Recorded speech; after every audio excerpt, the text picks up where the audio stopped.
Okay, I'm going to pray and we're going to get started. Heavenly Father, I thank you again that there are so many that are so willing to come and study your word on a deeper level. I pray that tonight would not just be an information overload, or that it wouldn't be an information overload, but rather it would be a time where we can all absorb heaps of really helpful things that are going to be, what would you call it, building blocks in our relationship with you, further fortifying our relationship with you. So might this be an exercise of the head and the heart tonight. We ask for this in the name of Jesus. Amen. Okay. All right. Come and find a seat. Again, for those that are new, just real quickly, up the back behind the blue wall is where you find the toilets. And then up the back, also there's a kitchen with coffee and tea. And you can jump up at any point and go and grab yourself a cup of tea. There's a couple of packets of Tim Tams up there as well. And the, what do you call it? The Milkos and Redskins were courtesy of Clint James, ladies and gentlemen. So if you wanted chocolate, I'm sorry, you can blame him. All right. Does anyone have any pressing questions as a result of last week? The ruffling of some, I don't know, unintentionally laid feathers around what it is that we think the Bible or the Old Testament actually is. Everyone pretty happy with where we went with that? Good. Remember, I would like to encourage as much as possible, different opinions and dissenting thought. And so the last thing I want is for everyone to come to this class and go, oh, Andy said so, and so it must be so. That would be disastrous for me and for you, especially if you find yourself in a deep conversation with an actual theologian, because that's just going to go, well, the kid's a clown. So, yeah, I want this to be, I really genuinely want this to be the classes I'm in, maybe like a catalyst to try and fan whatever flame is inside you for the scriptures, so that through the week you actually really sort of go and do your own work. You get into the textbook if you've got one, you do some Googling if you've got the internet, and you actually go and sort of do some digging around for yourself. That will be most fruitful for everyone, because it means that when it comes to conversation, you'll be able to contribute on a much deeper level. All right, let's get straight into this week. We're going to do where and when did the events of the Old Testament take place? And for some, this question is intimidating, but I'm confident that you probably all know more than you think you do. So what we're going to do is we're actually going to start off this evening with an exercise. If you go to, I think it's page 10 of your learning guide.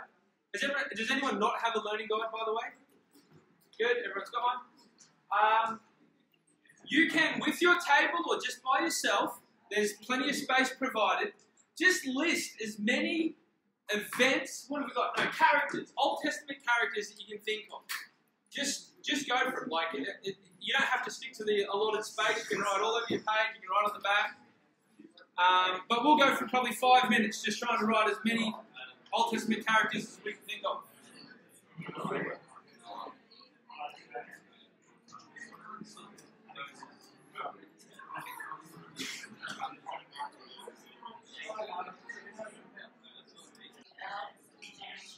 Okay. That was probably not as much time as you wanted, but hopefully you guys are like, oh, I needed more time because you had more names in your head. Okay, is anyone, and by way of hands, is anyone pleasantly surprised at the amount of names that they were able to think of? No one? Okay. I'll remember to leave this exercise out next time we do it. Okay, how about, front table, just give me 2 names, 2 Old Testament names. Ehud. Okay, just so everyone can hear. Sorry, Tom? Ehud. Ehud. Who was Ehud? He started king. He started the king. What type of king? Very. Okay, anyone else on this table? Another name? Sorry? Abraham. Dave. He's been to Sunday school. Good boy. Okay, table behind the front table. Who we got?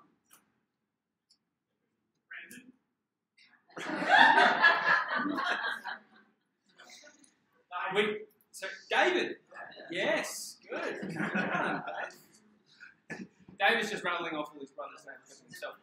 Okay, Scotty, who you got? Oh, okay. Tell us about Nebuchadnezzar. Oh, yes. Yep, good stuff. Okay, Pastor Palatalizi, what do you got? She don't even know what we're doing. No, can't have David. Sorry? Ezra. Oh, that's good. You guys just did an Ezra series. Excellent. And who have we got? Maybe someone from LT Clint. Enoch. Enoch and the other Enoch. Yep. One walk with God. Tell us something else about Enoch. There's two Enochs, one from Cain, one from Seth. Seth's always the one that's walked with the Lord, and as far as I know, he's the one. Interesting stuff. Okay, good. All right. Table back. Who we got? Someone can help us out. Abel. Yes, who was Abel? Cain killed Abel. Yes, he absolutely did. If you were struggling to fill out names, this might be a good opportunity to do that.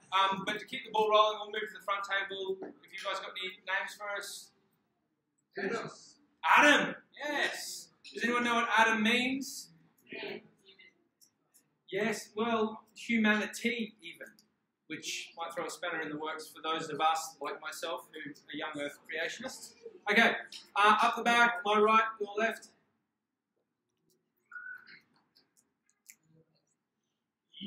Eve, yeah? Where did Eve come from? Whereabouts? It's red. Okay, good. Job? Yeah. Is Job the oldest book ever, or was it written in the intertestamental period? Yes. Thanks, Tom.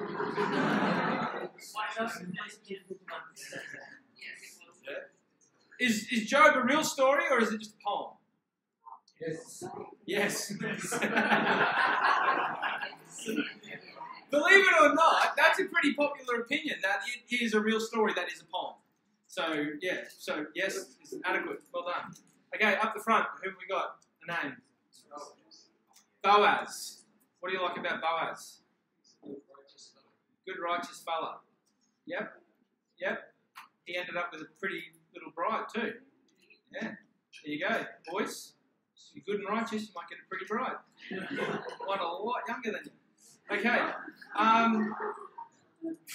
It's in the Bible, don't blame me. Ezra? Yep. Or Esther? Yes. Okay. Tell me something unique about Esther. Fascinating, isn't it? Yep. And there have been great men of God, really pivotal men of God. I'm thinking of Martin Luther right now, who pretty much single-handedly led the Reformation away from the Catholic Church, who argued that Esther probably shouldn't even be in the Bible. You didn't know that? I didn't know that. Sorry, we've got Margaret. Sorry. Esther was a woman. Yes. No, we would never forget that. Yeah. Oh, in Luther's opinion. Yeah, one. Because the book doesn't mention God or prayer, or it, to him didn't seem to have any real theological significance. But as we get to Esther, we'll learn that it probably does. Okay, you guys are left. Who we got? Sarah Berry, big voice. How do you pronounce it? Bendigo or Abednego? All right. So you guys know heaps and heaps and heaps of people from the Old Testament, right? Next activity. I want you to now go and write down a whole pile of different events that you know that took place in the Old Testament.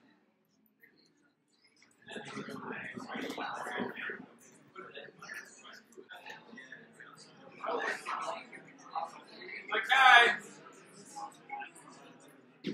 We'll work our way back through the room in the opposite direction. So we're going to start with these guys here. Something, anything. Timmy, big voice. Whale life. So we've also got. Hold on, Tim, 1 second. The guys from Living Temple have been very disrespectful up the front here. Mostly Tom Boyd.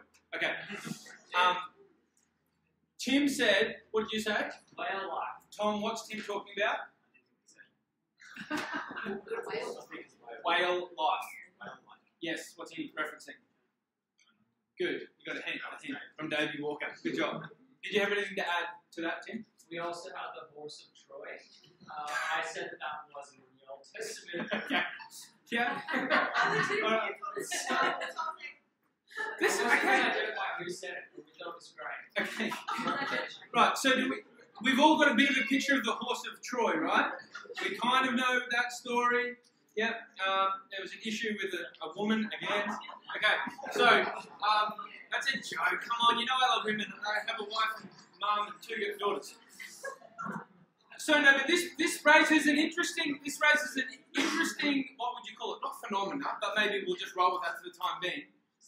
How many times, because of a vague understanding of history and a vague understanding of the Old Testament, do we confuse historical accounts?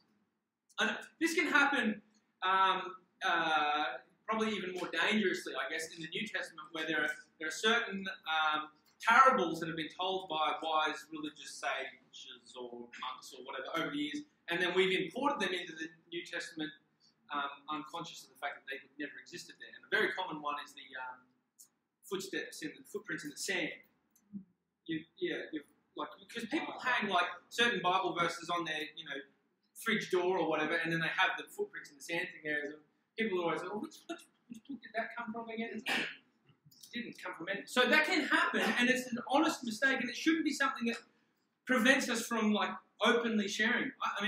We all make mistakes all the time, and for all of us to assume that we should somehow have this perfect knowledge of the Old Testament is ridiculous. And we didn't grow up in a culture where it was heralded as anything nearly as valuable as I personally think it is, and all of you must to some degree think it is because you're spending so much time this year investing into it. So thank you for adding the horse of Troy. No, that's not an Old Testament account. Okay, so up the back, boys, girls, anything? Irene, you got something for us? An event? Abraham, the father of nations, so he started the wife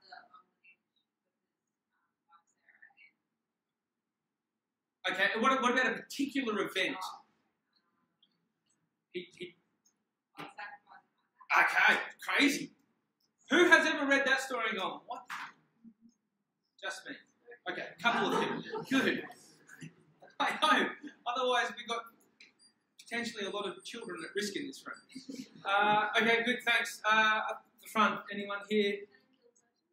Cain, that's an event. Yep, first murder happens on the second page of the Bible. Quite an indictment on humanity. Up the back.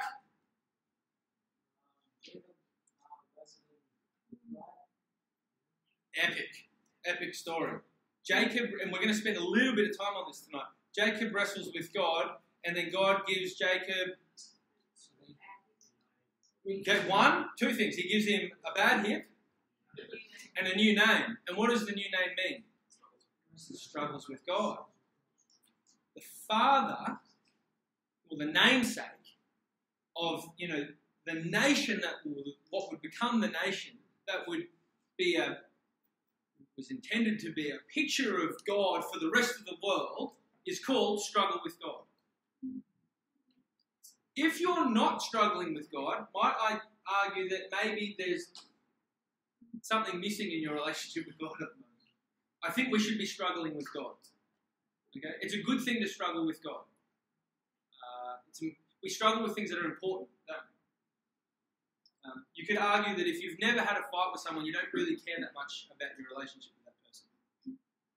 All right. Anyway, so we've been up the back. What about the front here?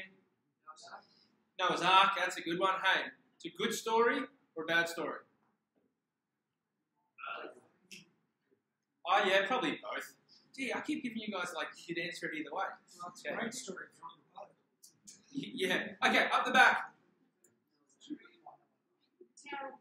Tower of Babel. Yeah. We will pause there tonight as well, so we'll move on from Tower of Babel, unless someone's got anything interesting to enlighten us with reference to the Tower of Babel. No? Okay. We'll go up back. Rod, do you have an event that you want to tell us about? A lot of being caught up Yeah? Yeah. Hands up if you don't know what I'm talking about. Singing about.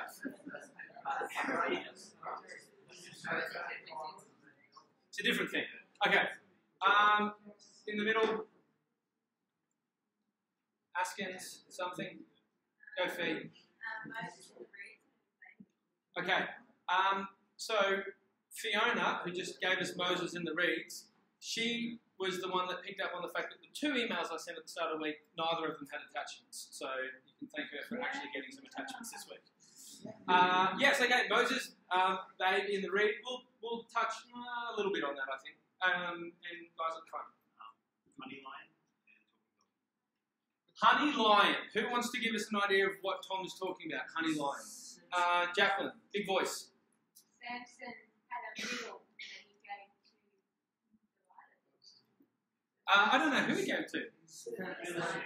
The Philistines. Yes. And the deal was if they could work it out. Yeah, right.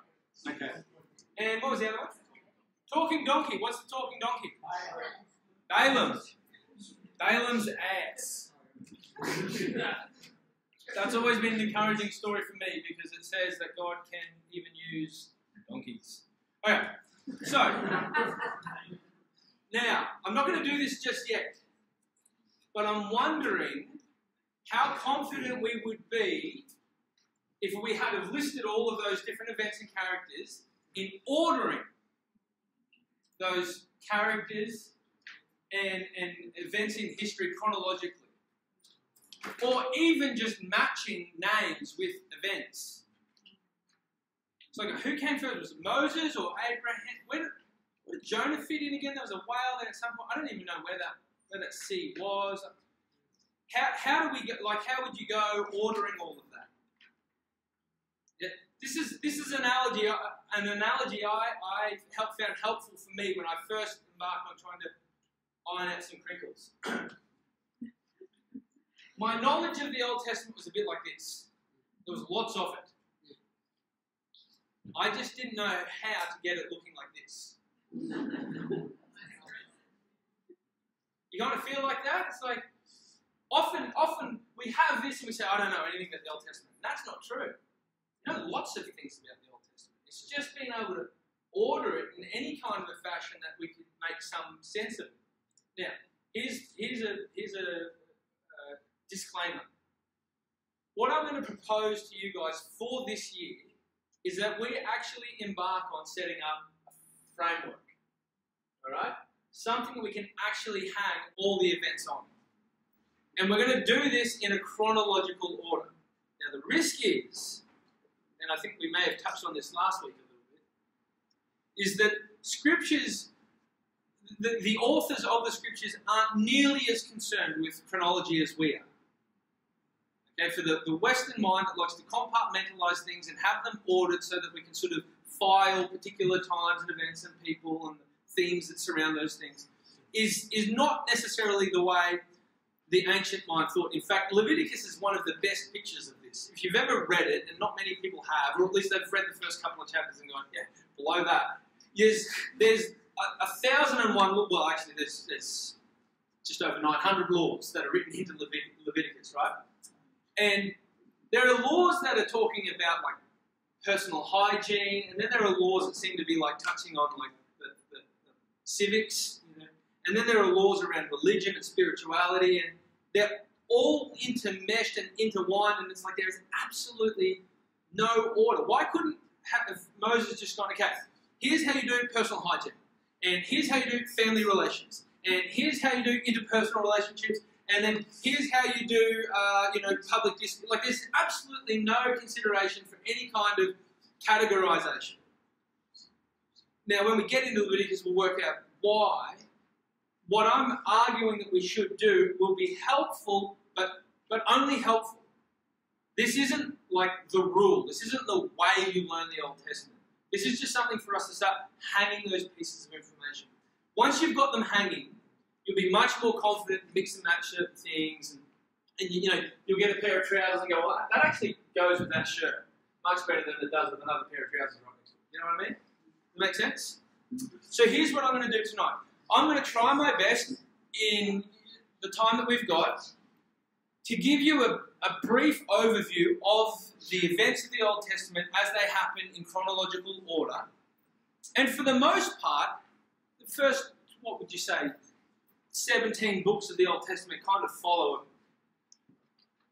relatively succinct chronology. They are ordered. And then what I want you guys to do is actually have a go at what I've proposed, which is with all the different events that we've come up with and names that we've come up with, actually we're going to try and order them. And we're going to hang them on this framework. And the way this framework is going to be set out is just like this. There are 5 portions of history that we're going to categorize all the different events and characters into. Now, we've got Israel's. So who was Israel again? Someone we were talking about at one point. Big voice, yell it out, let everyone know. Okay, so Jacob, he became known as Israel, which means to struggle with God. His name became the name of the whole nation. Okay, so Israel has a pre-history. There are certain events that took place before Israel actually existed as a nation. In fact, before they existed as a nation, they were just a family. They were just a family. They were a big family. They grew pretty rapidly. And they grew so quickly, in fact, that at around about 1500 BC, there was about 2 million of them.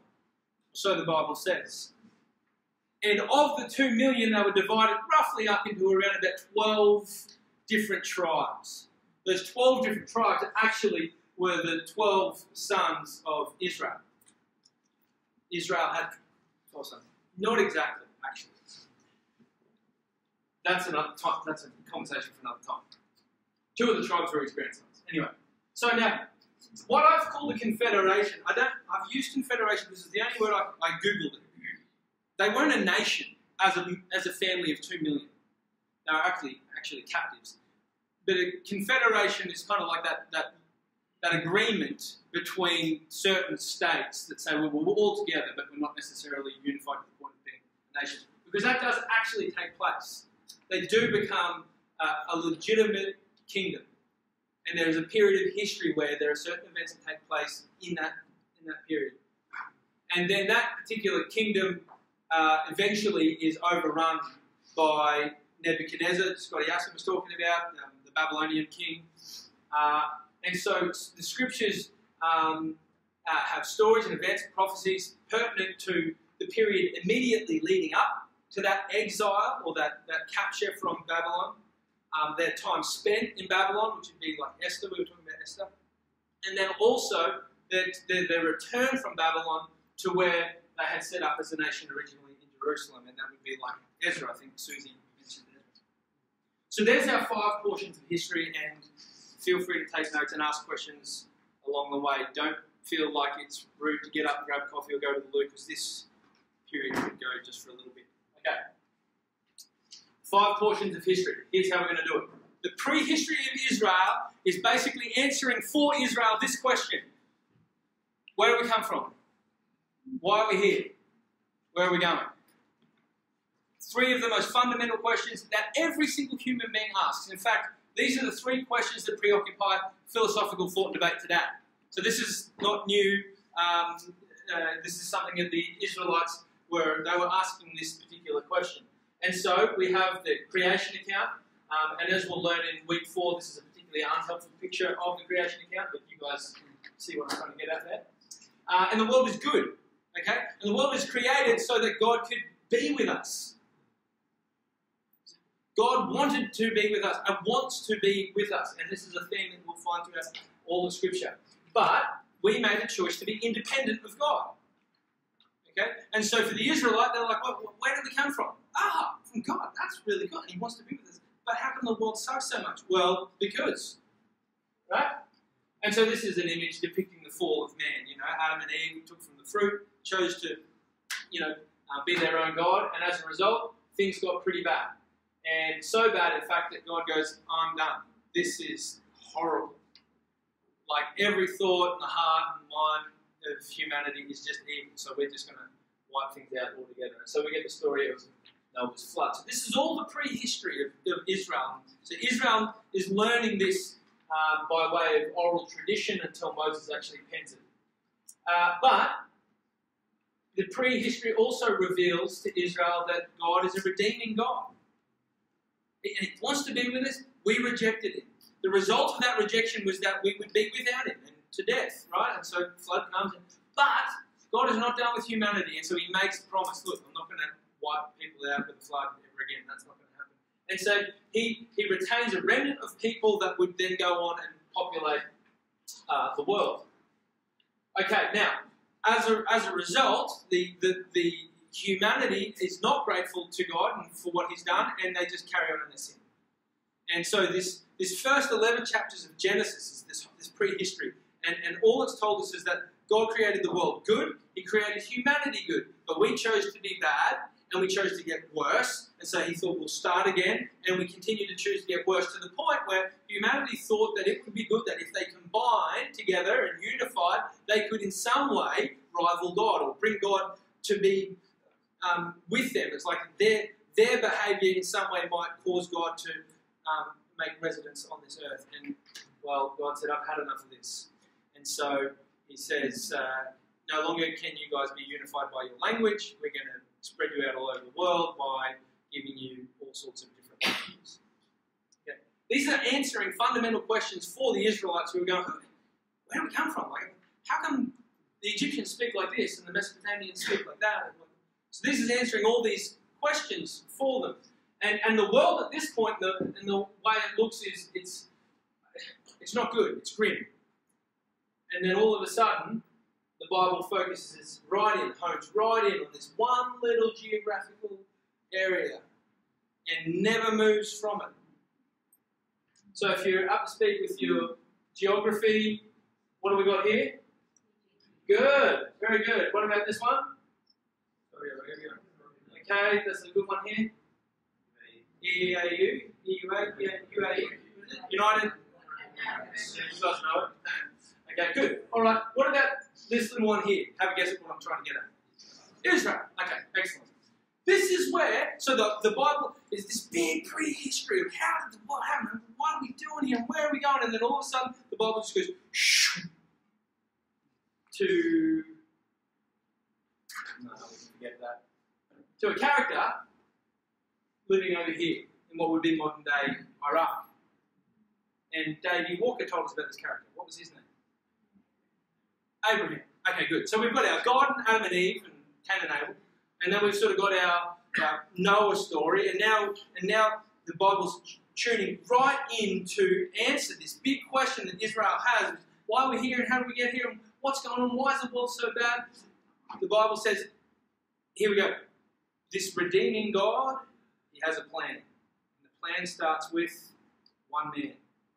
It should be an encouragement to any one of us that, like myself, likes to get engaged with political discourse and thinks that by getting some utopian political system in place we can fix the problems. It's not the way God works. He gets one man, one woman. He does time and time again. This is the way he does stuff, right? So he gets this fellow over here, and what does he say to him? Yeah, get out. Get out. But gives him some pretty good incentive to get out. Genesis chapter 12, verses 1 to 3. There are three things that God says to him.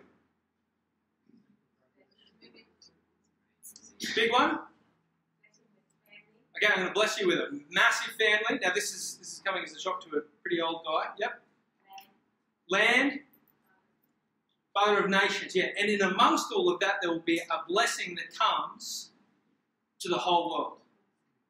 Okay, so the question for everyone is, how does everything suck so much? And it's like, well, God's got a plan. And he's starting it with Abraham. He says, Abraham, get out of there. I need you to go right up and over to this land, Canaan. Now, write this down. I should have put it in the PowerPoint or something, or in your notes. Canaan, the promised land, Palestine, Israel, all the same geographical location. Canaan, the Promised Land, Israel, Palestine, all the same geographical location, roughly right here. You'll hear different people preaching using different terms interchangeably, and while there are certain terms that fit certain periods of time better than others, it's generally accepted that you can just use any one of the ones you like, and people should know what you're talking about. But we don't. Because no one ever said Canaan, the Promised Land, Israel, and Palestine is all the same place. Because from within there are subdivisions and whatnot. Anyway, okay, so we've got Abraham, and he moves in there, and when he gets there, he has a son called Ishmael. Yet we don't have time to hang on him for too much, but let's go to his legitimate son, Isaac. Right, and he says to Isaac, I'm going to kill you. Well, God asks him to sacrifice him. Now, just in case this is coming as a shock to people, and probably don't have time to spend too much here, but let me just encourage you that what this is not is revealing a God who says that child sacrifice is okay. In a culture where child sacrifice was rampant, this is a story of God revealing to a guy who grew up in a culture where child sacrifice was rampant that that's not the way this God does stuff. Remember, the story is just honed in on a guy. It's the first time the story is honed in on one man, and God is revealing himself to that man in a culture that has said, man, you can serve babies up on a boiling hot platter and that'll appease the gods. And our God, Yahweh, goes, nah, that's not how we do things. Okay? I've got a substitute. It's awesome. What was the substitute at this point in time? Ram. Okay? Ram is an adult what? Lamb. Okay? And where did it take place? Believe it or not, here. What else happened here by way of sacrifice? Who was Jesus? Is metaphorically? Right. Amazing, isn't it? Now, these scriptures existed long before Jesus turned up. So this is not like somebody sat down one day and goes, I've got a great story to tell. And then, back in the day, this guy Abraham, he did that. No, I can't wait until chapter 12 where I put in the bit about Jesus. It didn't work like that. This is God revealing himself through history. And this is the genius of our God. Every other religious writing is some guys like channeling, God's thoughts or something. And here, if you just read my writing in this perfect book and read this and you'll know how to live life, it's more like philosophy, really. But what Christianity and the Judeo-Christian sort of worldview presents is a God who reveals himself in time, in acts, in events, in humanity. And it is documented for us in Scripture, absolutely. But that's kind of I shouldn't say secondary, I don't know what the word is. But that's, it's complementary to the fact that God actually chooses to reveal himself in history. And that's not something anyone can fabricate or make up. And thank goodness for the modern marvels of archaeology, which seem to time and again to ratify the stories that we have of the Old Testament that were once thought as myth or allegory. It appears that these places and these kings that are mentioned were real characters and real places in time. Okay, we're not going to get there. Israel, he has a son. Isaac has a son. He has two, in fact. Do we remember their names? Jacob and Esau gets a bad run. I think they picked on him because he's a rain. He was meant to get the inheritance. Didn't happen. Jacob, the deceiver. Jacob means deceiver. He ended up getting the inheritance, the blessing that God had given to Abraham. It'll be through your line that the whole world is blessed. And so he ends up having a big family. And in fact, I think if my slides are correct, they are. This big family is living in this region of Canaan, and there's a massive drought, and so they're forced to go looking for food. Now, fortuitously, a number of years prior to this drought, one of the sons, who was a favourite to Israel, he was sold into slavery. What was his name? Joseph, right. He was sold into slavery and ended up finding himself down here in Egypt. And while he was in Egypt, he managed to become the second most powerful man in all the land. And here he is there with his headdo on. All his brothers have come down to grab some food off him. They didn't know he was there. And he's like, surprise, now you sold me into slavery? Now you want some food? Get lost. Is that what he said? No. What did he say? Very famous line. That which you did for evil, God did for Perfect. Alice. That which you meant for evil, you sold me into slavery, you wanted me murdered, you wanted me dead. That which you meant for evil, God meant for good, for the saving of the lives of many. This is a God that has been a good, gracious God that's been revealed in the Old Testament. I'm still trying to find the big bad one. All right. So, now, what's important is that we've got a map. Yes, we do. We've got Abraham starting here. By the time his grandson Israel is in Canaan, they eventually find themselves as a family of around about 70 in Egypt because Joseph is down there. And then the Bible goes silent for 400 years. Nothing. Absolutely nothing. Now what's fascinating is if we go back to Genesis 15, it'll either be 15 or 17 because God reiterates his promise to Abraham in 12, 15 and 17. And one of the times, I think in 15, he says to Abraham, hey now listen, this blessing that's coming, just to warn you, the land that you're going to is filled with a group of people called Amalekites. I think he uses the Amalekites because they were there. And he says, but their sin actually hasn't reached its full potential. So your people will actually find themselves in captivity for 400 years. Lo and behold, what happens? The Israelites who have come down because their brother is down here selling good food, he says, well, stick around, it's nice down here, find themselves enslaved by the Egyptians. And they're breeding at such a rate that Exodus tells us that the Egyptians are starting to get a little bit nervous. They're like, man, if we don't do something about these people right now, they're going to take us over. And so they become enslaved and the Bible goes silent, but then a little baby gets floated down a river in some reeds. Here he is. What's his name?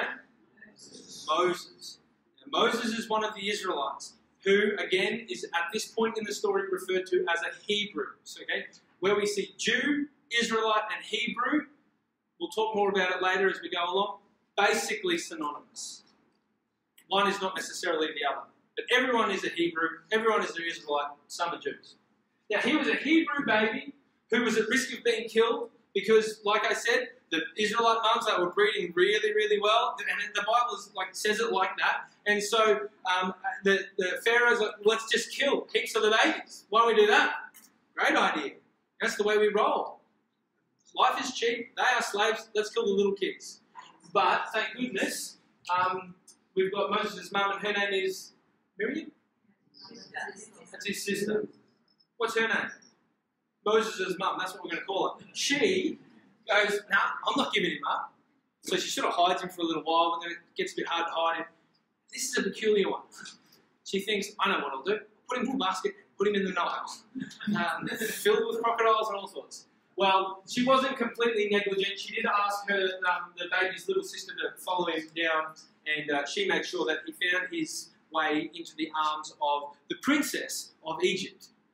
And so what do we see here now? God choosing one man to infiltrate the political system that's not really a political system, or just like a tyranny, and used him to have immense power and to have the best education and to take over Pharaoh's job and to lead Israel out of captivity. No?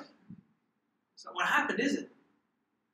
He had the potential, like you're reading the story, like, oh, he's going to become Pharaoh, he's going to save all these people. That's not what happens. He murders someone, gets scared, runs off into the bush. Well, there's no bush. Runs off into the sand for 40 years.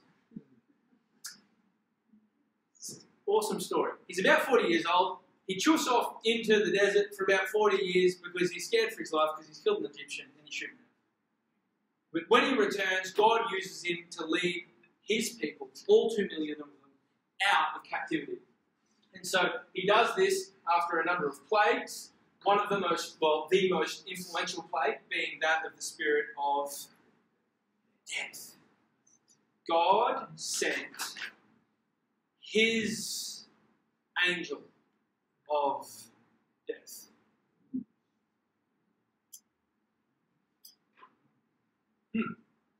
Okay. Now, it's probably important at this point to say, when we talked last week about the different understandings of the authority of Scripture and how what we understand inspiration to mean, that concept of how involved was the Spirit of God in writing these stories directly impacts now on how we perceive, what would you say, not the intention, how we perceive these stories to communicate to us today in our current state. Because if you are on the slightly more, I'm going to use the term liberal, that people won't appreciate it, but anyway, liberal understanding of Scripture, you might say that, well, the author saw all these natural events take place in Egypt, and for his concept of the way the world worked and the way that humanity and God interacted, it only made sense to attribute those plagues to God. And that he could write the story in such a manner that God was able to work good through those bad plagues. Okay? Again, this is a poor characterization of how people might perceive that. But then there are others who would just say, no, God is sovereign and he is ontologically other than us, so completely, utterly unique to us, even though we do have a reflection of God in us. And if he wants to send an angel of death, he can jolly well send an angel of death, and he is right to do so because his ways are not ours. All right, this particular event here, we notice that the only people that managed to escape death, or the only families with a firstborn son to escape death, were those that had the blood of a lamb. Okay? So the sacrifice of a lamb is what saves. All right? Interesting. All right.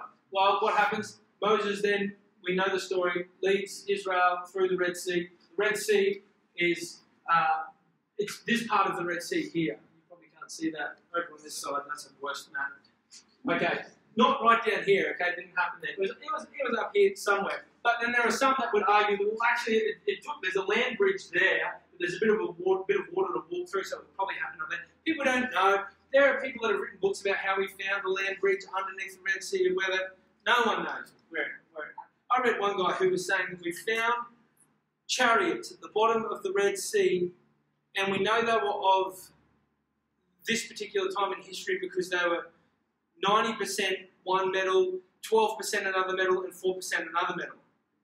It's like, so they were 112% or something, weren't they? Like, it didn't make any sense at all. So forget that stuff if you're reading it. It's not helpful. It doesn't impact on us in any way, shape, or form. Okay, now, straight after this is when, okay, so I've got to be much faster with this.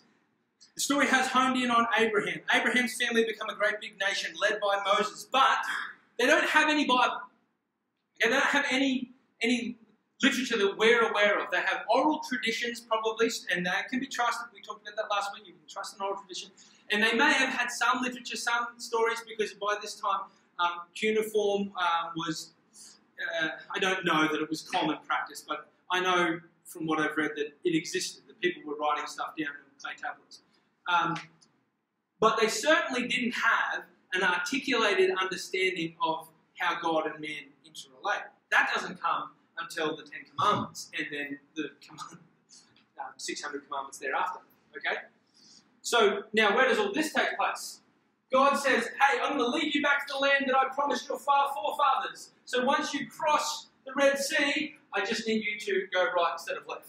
And instead of going up to Jerusalem, they actually went down to the Sinai Peninsula, and Moses found himself up on Mount Sinai.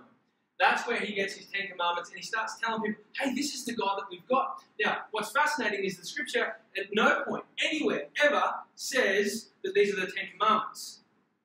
It's just the title we've given them. And in fact, the very first commandment opens with, I'm the Lord your God, who rescued you out of slavery. The first and most important thing God thought that he should put down on some clay tablets, or stone tablets, I should say, is that I'm a God of freedom. I want my people free. This is pivotal for us to understand what God is doing by way of offering a law. The law is not there to bind his people up. The law is there to set people free. In the same way that we all know as parents, certain restraints on our children will give them liberty to do certain things. Without those restraints, they're far too fearful to do anything. Okay, we've got to keep moving. Down here in Mount Sinai, God says, okay, it's time to go up into the Promised Land. And so here's the Sinai Peninsula. They're down on one of these mountains here. And from here to Jerusalem there, how long do you reckon that walk's going to take? 2 weeks-ish. A bit less. 2 weeks. Can anyone tell me how long it took them to get to Jerusalem? 40 years. What the hang happened? All right. Well, many of us know exactly what happened. Okay. Okay. Do we need a 4-minute break just to let things settle before we move along, or are we happy to keep going? Okay, let's keep going. So here we go. We've got the Israelites, they're down here, they've been told to go up to Jerusalem. They make their way as far as a place called Kadesh Barnea, and that's where God says, now, here's what I want you to do. I want you to get how many men? 12 men. And I want you to go send those men up into the Promised Land to check it out. Suss the whole place out, because this place is beautiful. In fact, another one of the names for the Promised Land, or Canaan, or Israel, or Palestine, is the land of milk and honey. Now we get milk and honey. I have it on my Olympics. Milk and honey, for these guys, is a big deal. It's like Coke and Cadbury, you know? You all know you can't get better. You pretend to like Lindt more because it costs more. but then you eat Cadbury and you're like, damn, they got it right. Hey, like, as good as it gets. Okay. Alright, so we're in Kadesh Barnea, and the 12 go up. The 12 come back, and they come back stacked with fruit, the kind of fruit the likes of the size of which no one had ever seen before. And there's like 2 guys going, we have got to get in there. This place is unbelievable. Let's go. And then there are 10 who say, nah, it's too big. We're not going. And so what do the 2 million clowns in the desert do? They're sitting in the blinking desert, right? And there's the land of milk and honey waiting for them. They all go, yeah, no, let's not go. It was actually better back in Egypt, you know, the place where we were slaves. Yeah. It's in Numbers. Go on, we'll be reading it in a few weeks. Or it'd just be better to be in the desert than to go up there and run the risk of getting entangled with those big people of the land of milk and honey. And so God goes, in the same way that he did to Adam and Eve, when they chose to be independent of him. He goes, right, you want to hang out in the desert? Hang out in the desert. 40 years. And he said anyone that was over the age of 20 is actually going to die here out in the desert. What do we learn that happens for the next 40 years?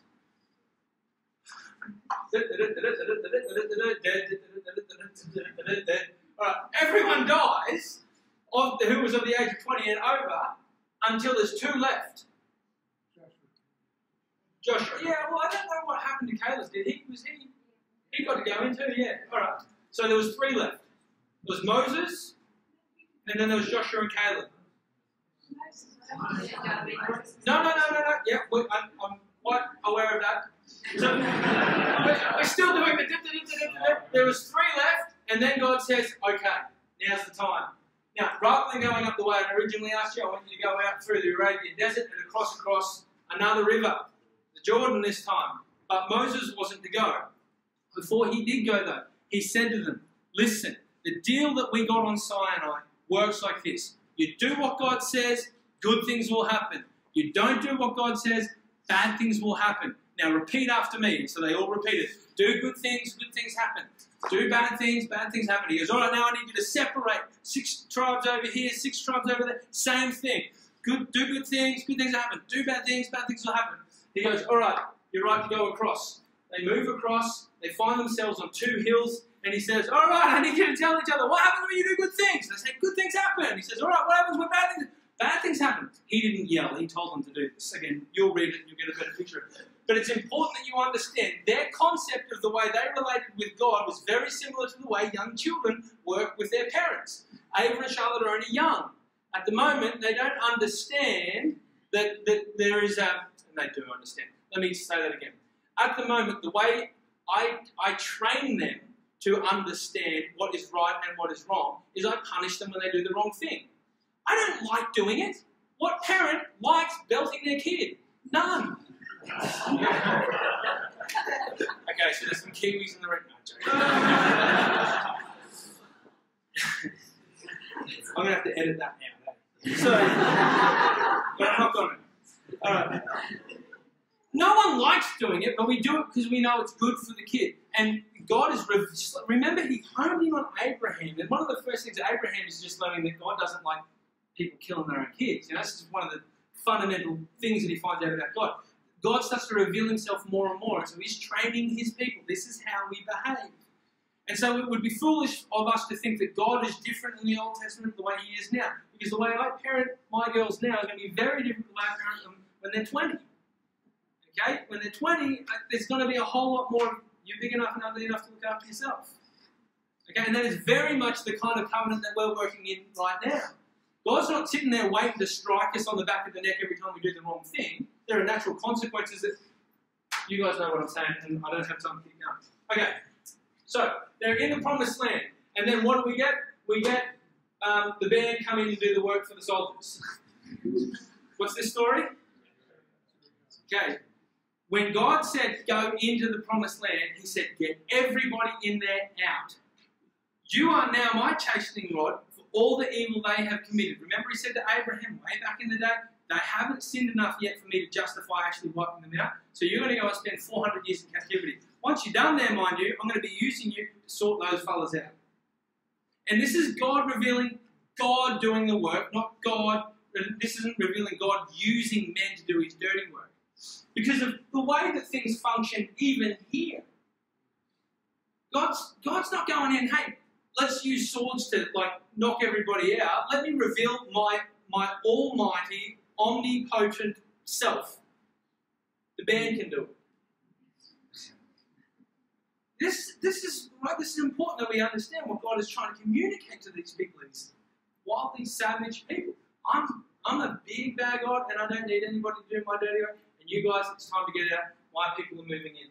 Well, God in the book of Judges, as Joshua, reveals Himself as a faithful God, and one of the promises that was offered to Abraham is finally coming true, and they actually take up residence in the land. But this is all still while they're a loose confederation of tribes.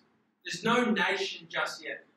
While we're in this period, we've got the period of the judges, where, again, there is no king, but judges from time to time rise up. Deliverers or saviors is another term that could be used as a simile for judge, to rescue Israel from the oppression that God has allowed to come upon them for their disobedience. Now remember, when they went into the promised land, they were told to repeat something to each other. What was it?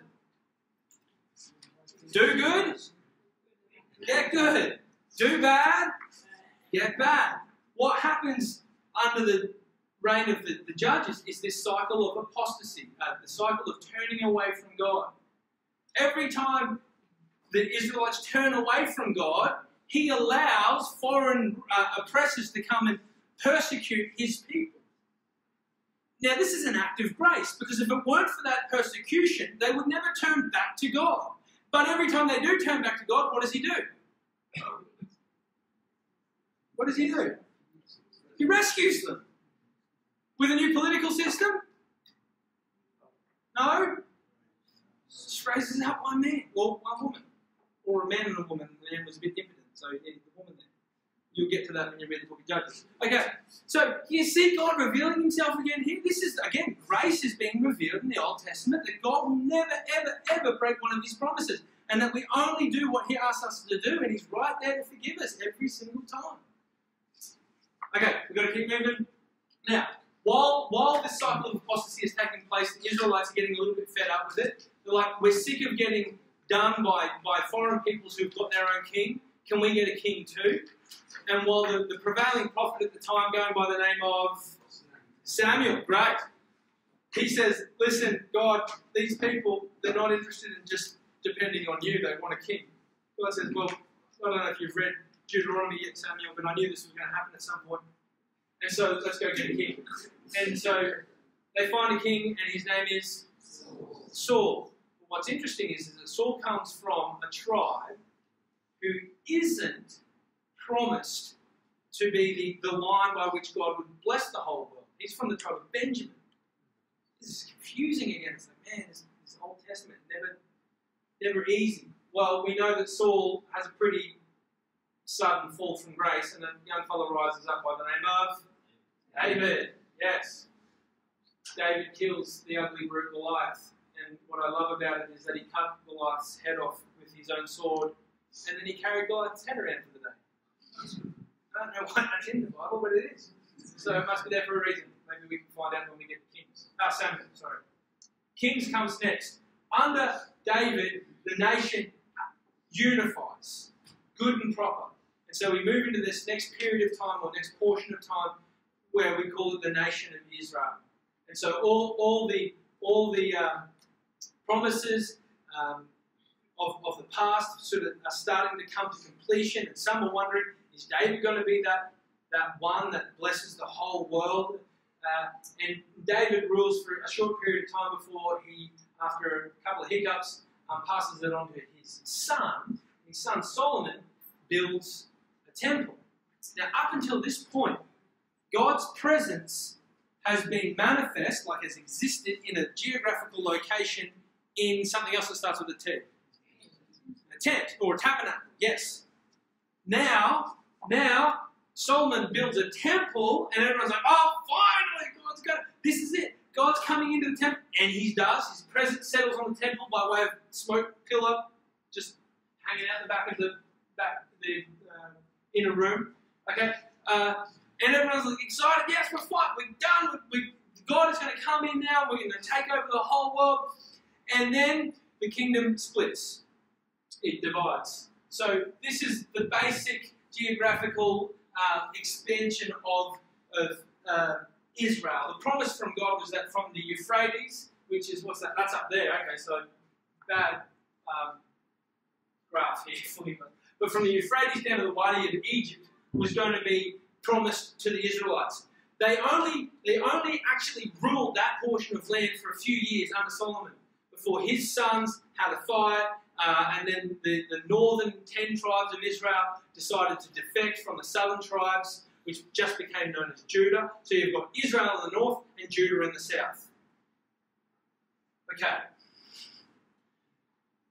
It's at this point that there is a new cycle that starts to take place, and the theological term for it is that the scriptures reveal a regnal formula. Okay, a regnal formula is like it's a way of assessing whether or not a particular king and his then subjects were actually good or bad.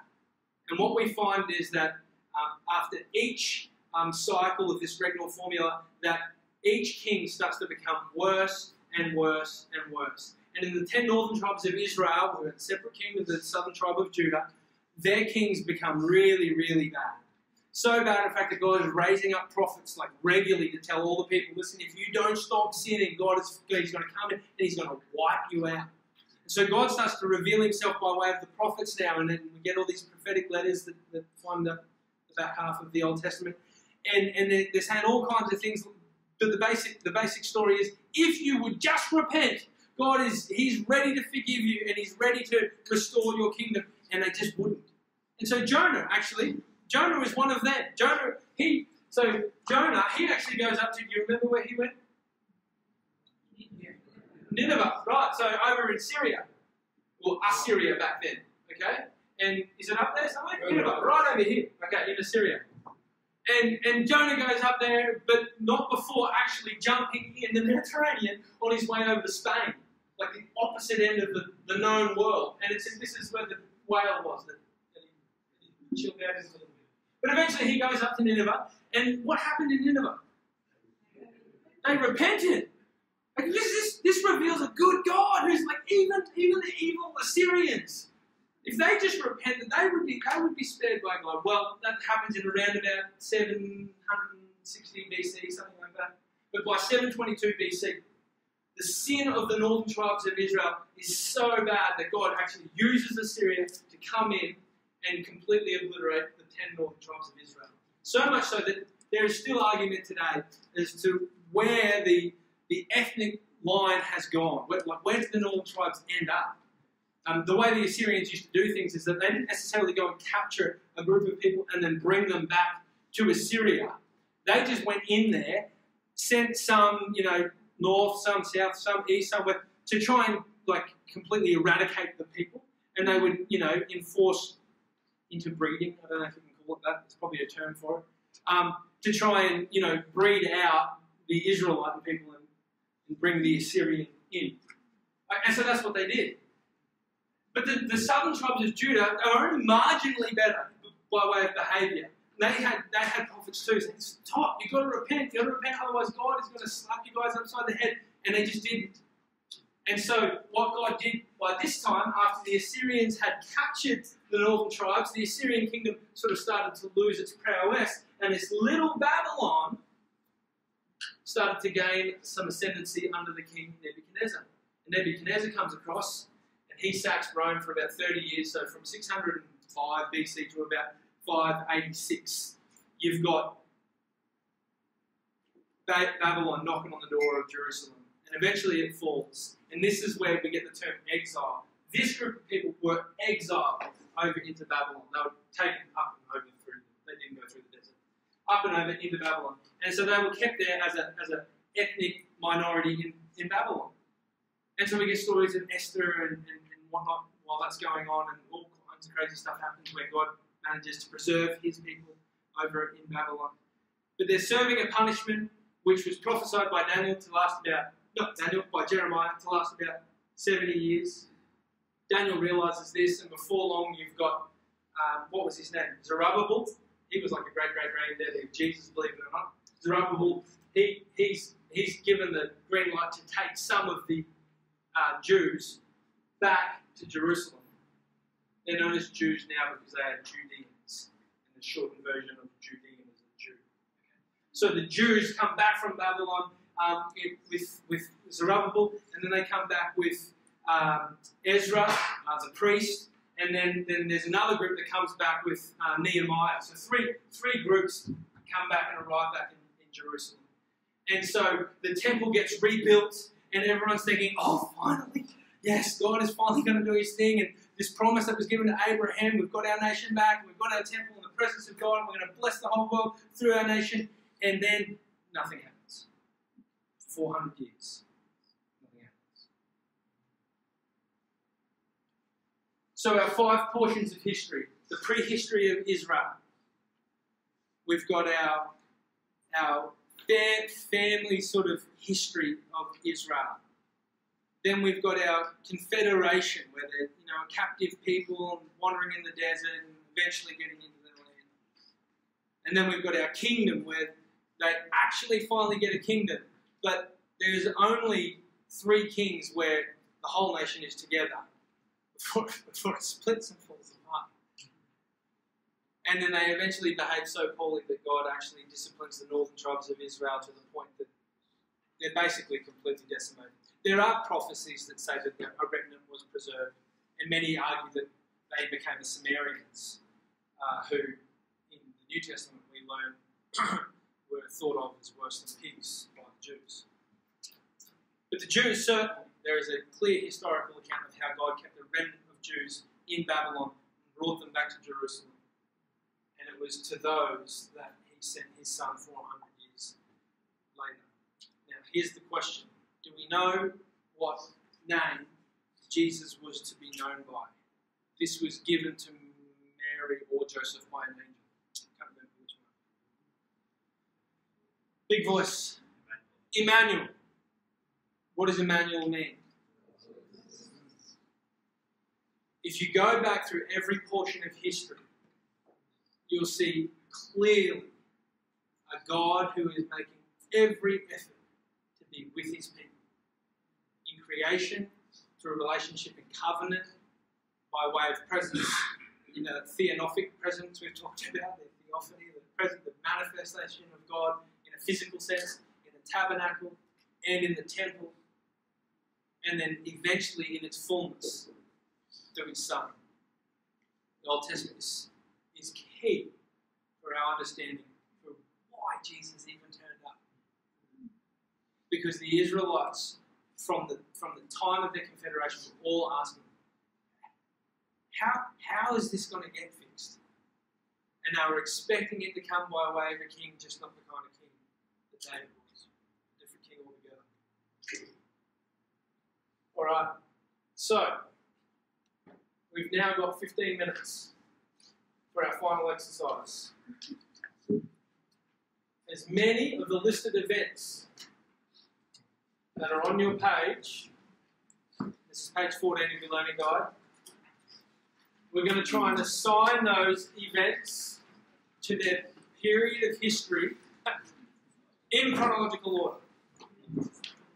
This will probably take a brain's trust. So do this as a group table conversation. All right, take it away.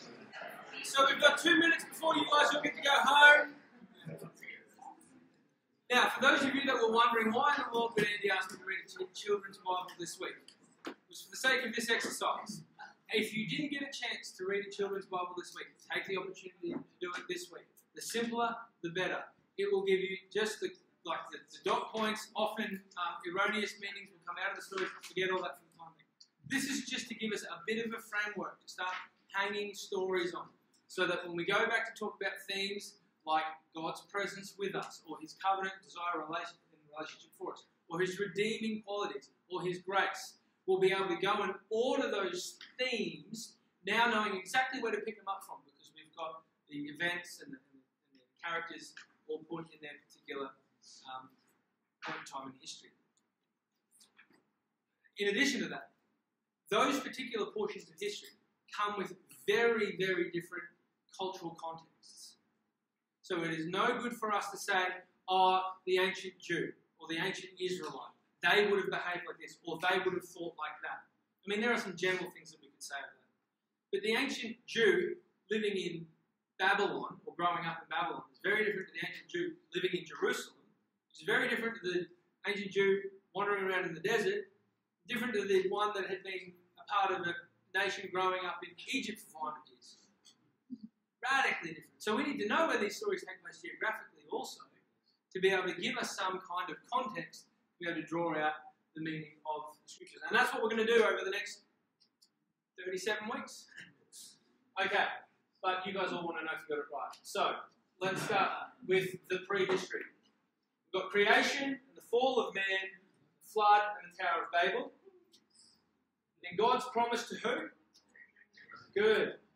Abraham leaves Ur of the Chaldeans and ends up in Canaan, which is also known as Promised Land, the land of good.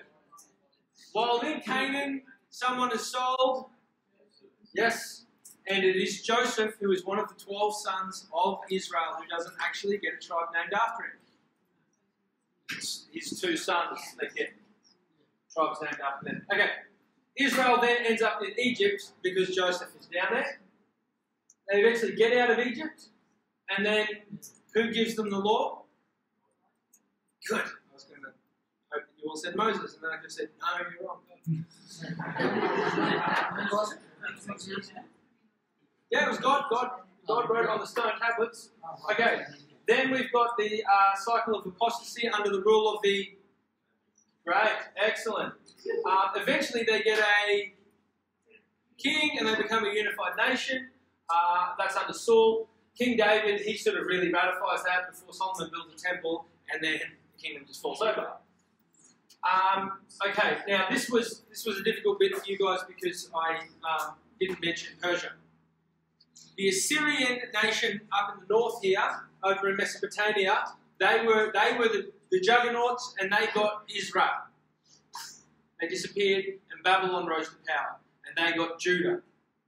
But Babylon actually got overtaken by the Persians, and so it was the Persian king who said to the